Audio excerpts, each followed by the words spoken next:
Kung di ka man lang maka-encourage dun sa mga kapatid mo, lalo mo pa silang ipapalayo or lalo mo pa silang bibigyan ng dahilan para lumayo sila lalo sa pamilya ng Diyos or sa presensya ng Diyos mismo. Merong problema, merong malaking problema tayo, mag-isip-isip tayo. Now I belong to Jesus.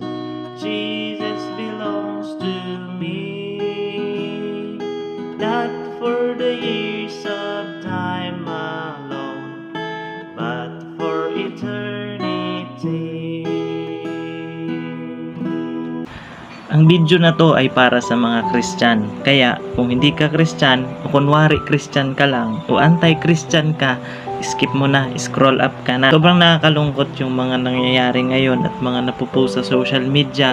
Merong ganito, may ganito, meron din ganito, at ito isa pa. Kaya pakiusap ko sa inyo, yes, pakiusap lang ito.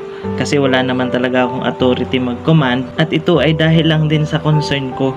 Yes, concern ako sa inyo, sa atin, sa mga nanonood sa atin, at especially sa pangalan ni Kristo.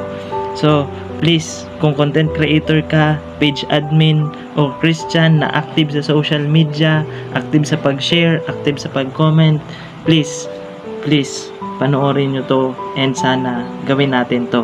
Number 1, please pray before engaging.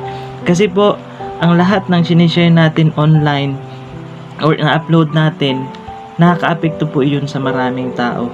Hindi pwedeng upload lang ng upload or share lang ng share or comment lang ng comment. Anything you say or do online, pwede maka-apekto po sa ating mga mahal sa buhay, especially yung mga lost or unsaved loved ones or tinatawag nating unbeliever.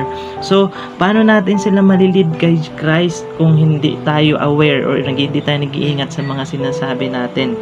Anything na sinishare natin, pwede pong mag-lead them to Christ or pwedeng magtulak sa kanila palayo.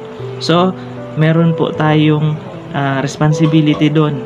And balang araw sisingilin po tayo ng Diyos kung naitaboy natin ang mga taong ito palayo kay Jesus.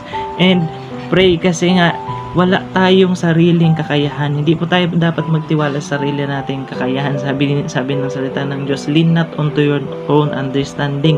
Maghingi po tayo ng guide sa Holy Spirit. Kasi yung Holy Spirit po ang magbibigay sa atin ng wisdom, anong gagawin natin, anong sasabihin natin, anong ipopost natin.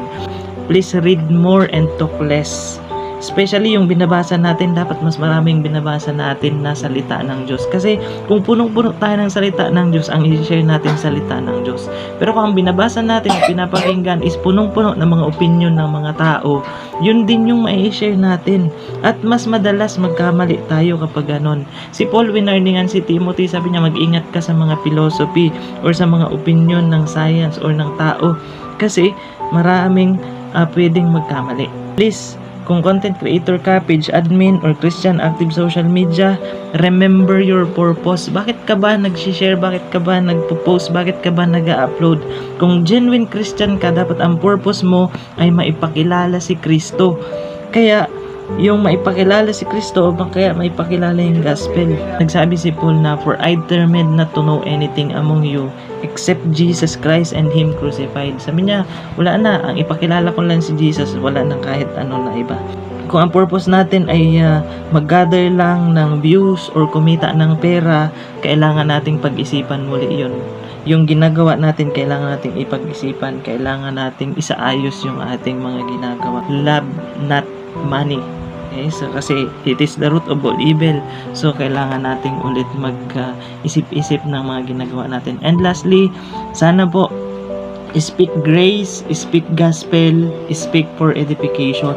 Dapat yung mga sinasabi natin is para mapatibay yung ating mga kapatid or para ipakilala yung gospel of Jesus Christ. Hindi para magtaboy ng tao, hindi para i-provoke yung tao sa mga negative comments or criticism or para mag-viral ka lang.